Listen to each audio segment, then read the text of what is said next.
In today's video, I'm going to teach you how to use Gmail labels. Gmail labels are a simple way to keep your inbox organized, especially if you want to group certain emails by project, client, category, or priority.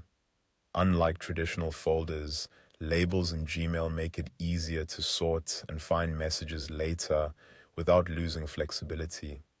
In this walkthrough, I'll show you how to create a label and then apply it to an email. To get started, open Gmail and go to your inbox. This is where you'll see your incoming messages and the main menu on the left-hand side of the screen. If that left menu looks collapsed, you may need to expand it so you can clearly see the labels section. Next, look in the left-hand column for the labels area. Beside it, click the plus icon to create a new label. This opens a small box where you can set up the label name. Labels are helpful when they're named clearly, so choose something descriptive that will make sense later when you're scanning your inbox. Now type your chosen label name into the name field. For example, you might use a label for work tasks, receipts, follow-ups, or anything else you regularly need to track.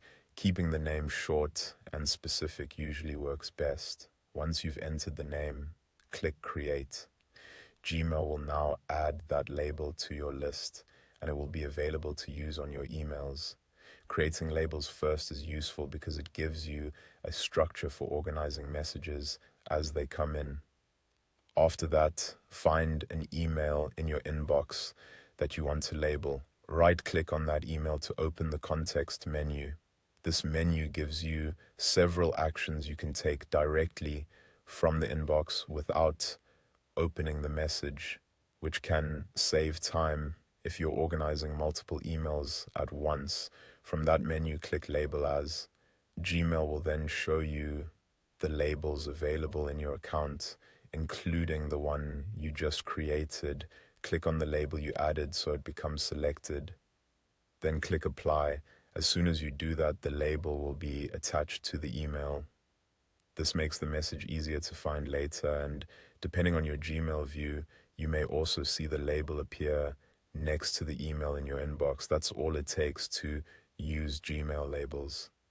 Once you get comfortable with this process, organizing your inbox becomes much faster and more manageable. You can repeat the same steps for any email you want to sort, helping you keep your messages tidy and easier to navigate.